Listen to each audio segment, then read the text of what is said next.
This is on. Are we live? Oh, crap. We're always live. I told myself not to hit on the TV or the table. It's not a TV. TV, table, something is. Don't hit anything with a T. Again, we take things very professionally. Hello, everybody. Good evening once again. My name's Ralph Schudel. Andy Evans here. As you know, we are live at the Woody Hayes Athletic Center. I want to show you something really quick behind us. There we go. And I got to figure out angles. Simple message here saying, what's that say? Go get a ring. Is that what? Win the Big Ten. Win the Big Ten conference. Win the big. Win the big. Which is what I do normally every day. Mr. Andy, how was your week? It was good, sir. It was good. In fact, it was more than good. It was great. Got to spend some time with some family, some friends. Got to eat food. Got fat. You know, all the F's of Thanksgiving. That's, I'm all right. That's what it's all about. Well, yeah, I got to add to my padding for sure. But we got to watch Ohio State win the 6th straight game over their arch rival in that team up north on Saturday. So you can't get much better than that on a Thanksgiving weekend as far as I'm concerned, brother. Yeah, Ohio State victorious with the heroics of Dwayne Haskins after the infamous cameraman incident. Andy and I had a little bit of an interesting security protocol this evening. Yeah. Not too sure if it's exactly tied in with the whole situation. We are speculative, but we have seen speculating. We have seen these precautions implemented before. But onwards, as we said, Ohio State victorious against the Michigan Wolverines up in Ann Arbor behind the heroics of Dwayne Haskins and Austin Mack. I think a third down play that will go down in history. 3rd and 13. That was previously a 3rd and 3 and 2 straight false starts, pushing back 10 yards. And then you ask a redshirt freshman who came in on that very same drive to convert on a 3rd and 13 against a Michigan team that was allowing only 25% of third downs being converted coming into that game. Yeah. And all he did was step back and he iced one to Austin Mack. And more impressive than the pass, the fact that he put into a spot that only Mack could catch, is the fact that Mack made the catch, got tattooed, absolutely blasted in the side. In fact, he got hit so hard that the guy who hit him knocked himself out, and Mack was able to hold on to the catch, and they were able to go down then, score a touchdown, and take the lead. And from that point, they never took back. Could be one of the more historic third downs in OSU-Michigan game history for sure. And that's the one that I think goes up for me, at least in 2005, with Anthony Gonzalez making the great catch. We were making the comparisons right there. It was a number 11, went up for the catch, name starts with an A, all that kind of stuff. It was definitely up there with the Gonzalez catch in 05. Exactly. Now we turn our focus to Indianapolis and the undefeated Wisconsin Badgers, led by Alex Hornibrook, Jonathan Taylor, and Paul Christ, who we both had the opportunity. You actually got a chance to talk to Paul Christ on Sunday while I was listening. What did you like from the Wisconsin head coach? Well, and let me just get this out there. It wasn't like he and I had a personal conversation going, obviously. It was a Big Ten teleconference. There were many reporters on there who got to ask questions. I did ask Paul Christ a question, but nonetheless, it was interesting. What my question was, how do you prepare for Ohio State? Given the fact that you're undefeated this year, I mean, how does this game come into play? I mean, this is such a huge game for both teams, and probably more so, quite frankly, Ralph, for Wisconsin, because they're undefeated. We just saw the college football playoff rankings come out. Wisconsin is now number 4 in the country. They hold their fate in their hands right now. I mean, they're the 4th-ranked team. They get a win. They're the undefeated Big Ten champs, and they're in. So how do you prepare for a game of this magnitude? Wisconsin is 12-0 for the first time in school history, Ralph. So they have got a chance to make a statement here that they are for real. And Paul Christ basically said, hey, there's going to be a little bit more of a special feeling to this week, but otherwise we're going to go about business as normal. And that's the interesting part with the Wisconsin Badgers is they're coming in, I believe, a 6-point underdog, if I'm not mistaken, into this game, despite being undefeated, despite being the Big Ten West champions. Yep. They're the underdogs to the favored Ohio State Buckeyes. Yep. So, you look into this game. It seems Ohio State has everything to lose, regardless with that number 8 ranking. Let's go through the college football playoff rankings here for a second. We're going to go with number 1 and 11-1 Clemson Tigers team that, of course, this Ohio State squad knows all too well from last season. A little bit different from this Clemson team they played last year, but a lot of guys from that Clemson team are gone, but still a Clemson team that they do know a little bit about. Deshaun Watson, notably one of the bigger absences. Yeah. Also, perhaps the reason I might win my fantasy football league title as well. Even with him being hurt, he still gave you that many points. He gave me about a 55-point win a couple weeks ago, so that was pretty interesting. There you go. Here's one of the more controversial ones that we found out on the evening. A number 2 Auburn Tigers team at 10-2, same record as the Buckeyes. However, it did overthrow the Alabama Crimson Tide on Saturday. Here's the thing with being ranked number 2, Ralph. Yeah, they've got 2 losses. Those 2 losses are actually pretty damn reputable. It was a 8-point loss at the beginning of the year against Clemson, the team who's ranked number 1, and then they lost by 4 points on the road to LSU. Now, LSU is a 9-3 football team right now. That's, pretty good team that's playing over in the West Division. And the fact that they knocked off number 1 Georgia and number 1 Alabama, 2 number 1s, and they knocked off Georgia in style. 40-17, just absolutely plowed over them. And quite frankly, a decisive 12-point win Alabama. That 2 losses, that is a little bit of a dirty mark on the record. But when you see who those 2 losses are to, how much they lost to them by, and the fact they've beaten 2 number 1s, I'm not so sure I can argue with that. I still think that that's a little bit high. I probably would have had Oklahoma number 2 and Alabama or Wisconsin in that 3rd spot.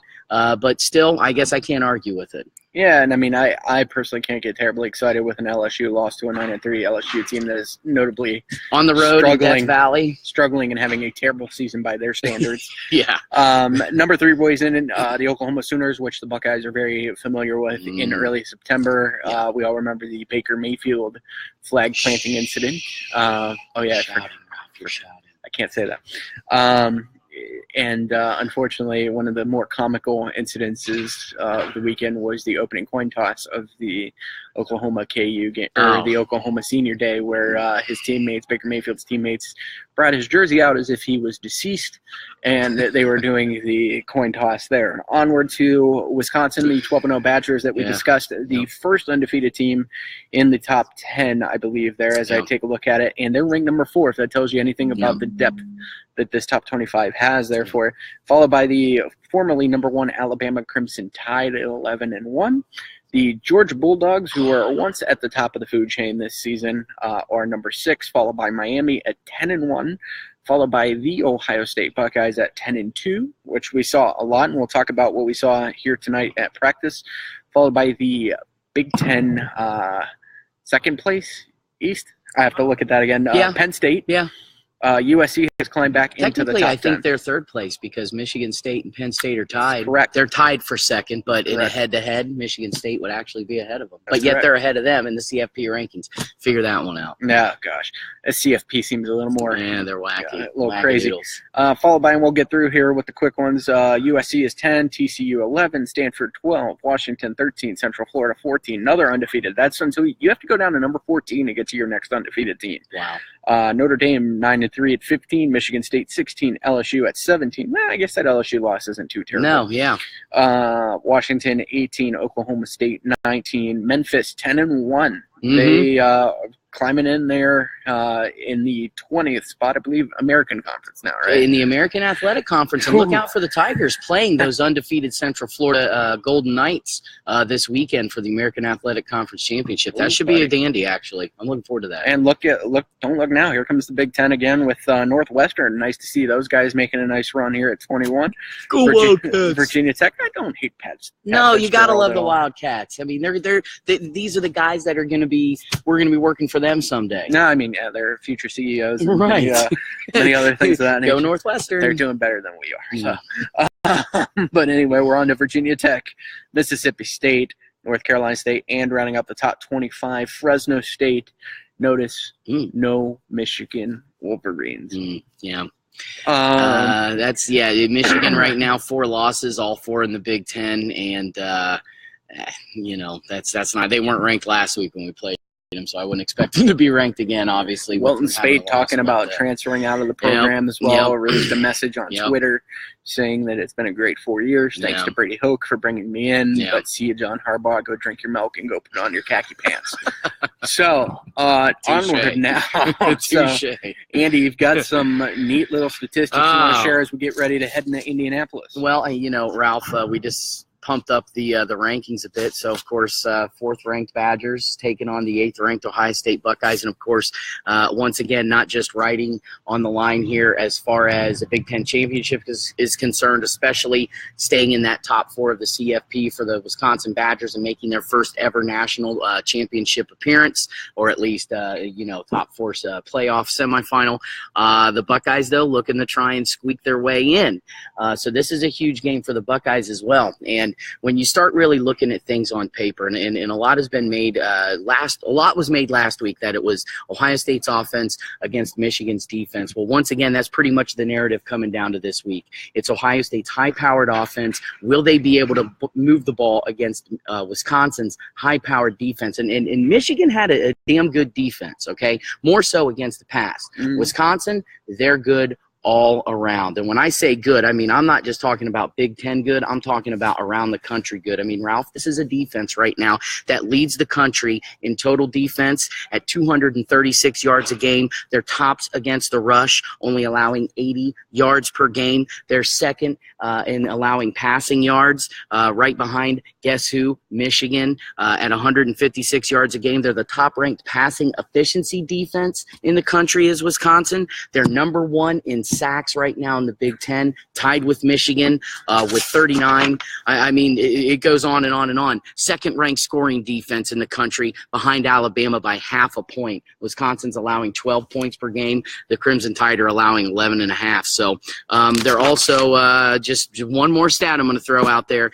Second in the country in the least amount of of first downs allowed. So this is a staunch, stout Wisconsin defense, and we're going to see what they're truly made of, because this is without a doubt going to be the best offense overall that they're going to face. And the Buckeyes right now rolling in with the top-ranked offense in the Big Ten in scoring, total, and rushing offense. They're second in passing offense, and that's good in the country right now for the 5th best scoring offense, the 4th best total offense, and this is an Ohio State team that's actually 3rd right now in the NCAA in first downs gained. So this could be, Ralph, coming down to a tale of who is able to move the ball more, who's able to be proficient in gaining first downs. Wisconsin very good on 3rd and 4th down as an offense, though, and as you well know, have Jonathan Taylor, one of the best damn running backs, not only in the Big Ten, in the country right now. One of the statistics that I couldn't help but notice on our notes there is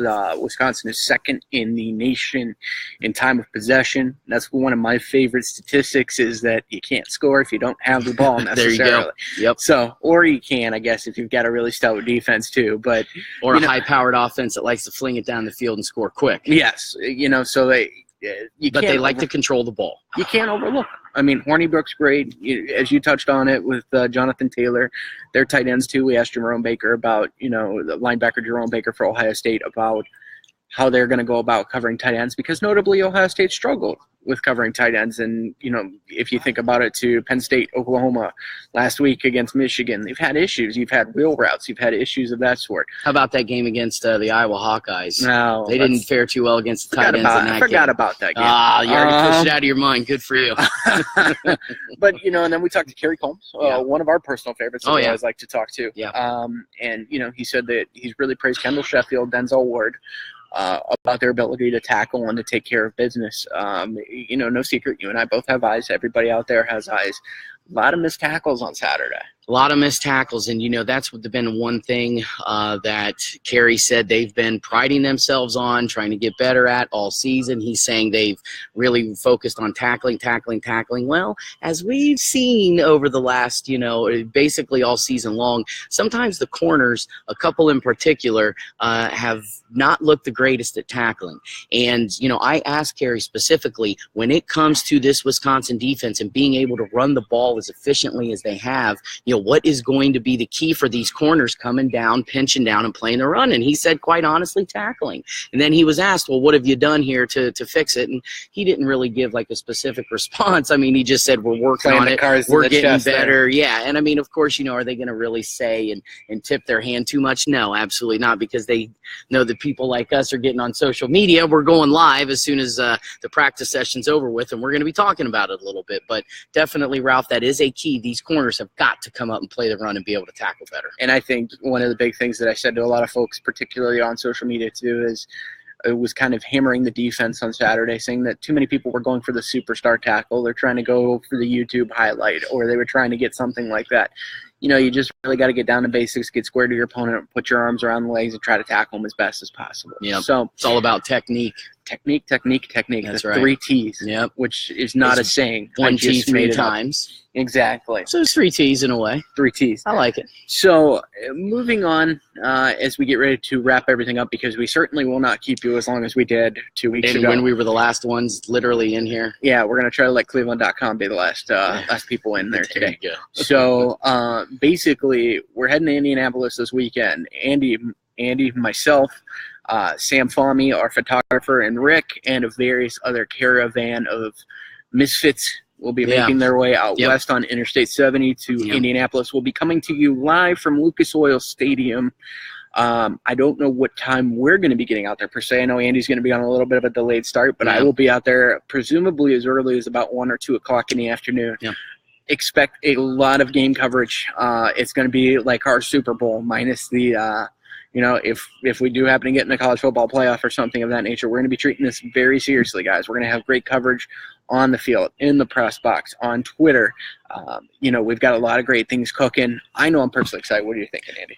Dude, this is going to be the first time I've ever gone to the Big Ten championship game, not only as a spectator, but as a reporter in this capacity. So it's kind of like a bittersweet thing. I'm going to have to sit there in the press box and be silent while watching my beloved Buckeyes take the field in pretty much the biggest game of the year. Now, I don't want to take anything away from the Michigan game. Don't get me wrong, because as a Buckeye fan, of course, it always comes down to that game at the end of the year. But this is obviously huge, and I'm amped up for it, and I'm looking forward to doing some pregame stuff, some postgame stuff with you, and you and I getting up there and just rocking it out and doing our thing. It should be a lot of fun. I'm excited. Looking forward to an NFL press box. It'll be a little bit of an interesting perspective, since you and I been in this game a very long time. We've been in a gauntlet of press boxes. I know, speaking from my perspective, high school, college, I have not covered at a professional NFL venue, so that's going to be one I'm going to add to the repertoire. But I'm first for me too. I'm super excited. And any parting shots? Anything that you want to get the last word in? The one thing that I do want to point out that we didn't really touch on was JT Barrett. Okay, on Monday. Fair point. On Monday, Urban did say that JT was probable for the game.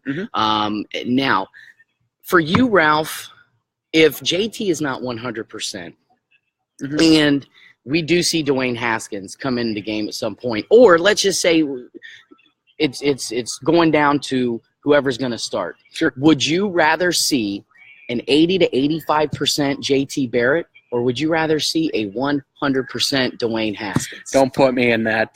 We had a poll out on Columbus Wired on the Twitter page this week, and the majority of folks, 50% said that they wanted JT Barrett, 35% said they wanted Dwayne Haskins, and just for grins and giggles, I put Joe Burrow in there too, which he got 15% of the vote, surprisingly, which for the Joe Burrow diehards out there, good for you. Absolutely. The thing that's a tough question. And I wish you hadn't asked me that in front of everybody. I'm just kidding. It's fine. That's why we do that. That's why we do it. But so the big thing is I liked a lot about what we saw with Haskins. Absolutely. I think he's got a lot to work on. He's still young. Absolutely. He's got a lot of potential. Yep. A lot of folks that I was with, a lot of folks that I was taking the game in with, compared him to Cardell Jones, which is not an uncommon comparison that we've had. That's actually something I've said even in the spring game, was that he was a more athletic version of Cardell Jones. Couple things. He's got a great arm, very patient.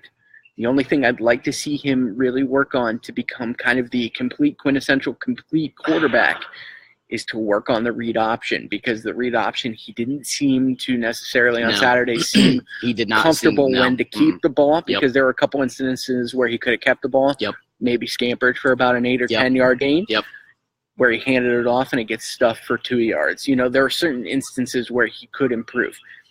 To answer your question in a rather long-winded form, I would be okay with either one starting. Okay. Because the thing is with Ohio State and any player here, any backup quarterback, any backup defensive end, insert whatever position you want, totally capable of starting at any other program in the country.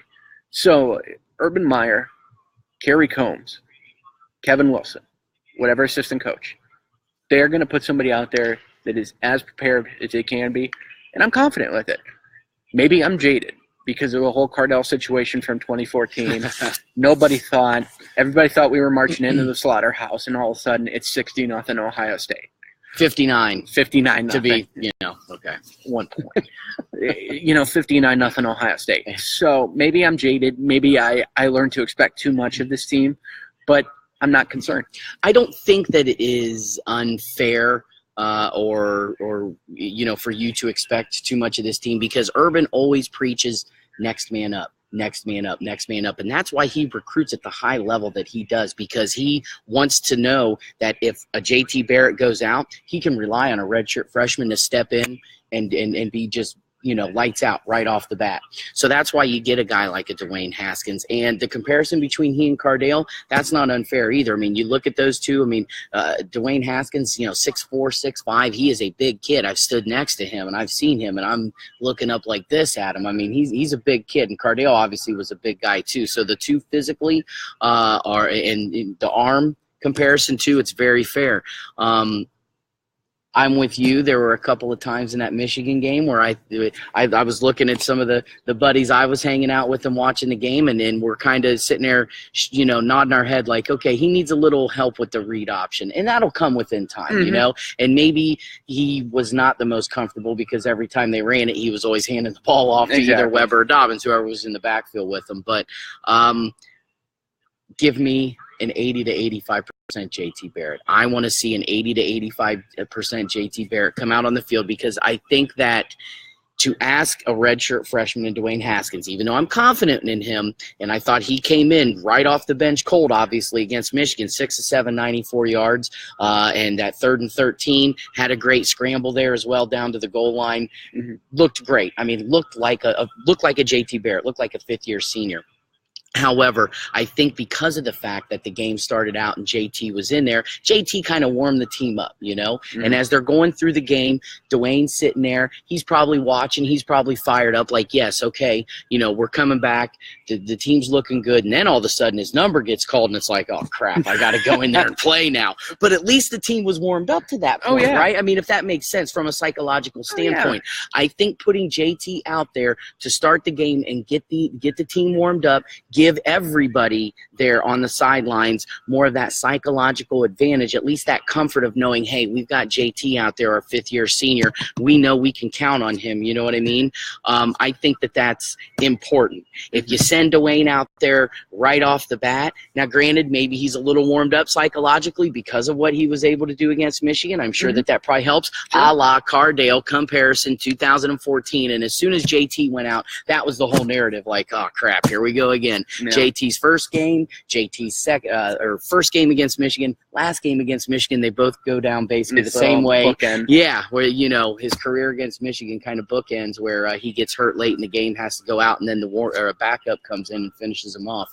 But I just think that if JT's able to play at 80 to 85%, at least get him out there, at least get him, him and warming up the team psychologically, and if they can do that, then I think they're gonna have a damn good chance against the Badgers this weekend. 2-quarterback system? No. No? Okay. Had to ask. Unless he gets hurt, I know. And you know what? When the next season afterwards, JT and Cardale were both asked, hey, what do you think about a 2-quarterback system? They didn't like it. No. So if JT didn't like it then, I highly doubt he'd like it now. Because they say that it actually does screw with the flow a little bit, and being able to kind of, stay loose. And, one series you're in, one series you're out. You kind of don't establish that rhythm. Whereas, if you're in, and you're in, and that's that. Kind of reminds me of the Justin Zwick, Troy Smith era back in the day there. But that's all we got for you today, guys. Just a friendly reminder too, like we said, Indianapolis on Saturday. I will be there. Andy will be there. Our photographers will be there. Yes, Sam and Rick. Everybody will be there. Urban will be there. I think he penciled it in. Maybe. I heard he had something to do with, like, I don't know, going to, like, see a movie or wash his hair or walk the dog. I had something because there's a good movie coming out this weekend. I had something. Hell. He's getting in line for Star Wars. I don't know. All right, guys. Well, for Andy Evans, guys, my name is Ralph Schudel from the Woody Hayes Athletic Center, presumably for a very long time, signing off until the college football playoff. What? No, signing off till the ball game at least. Bye.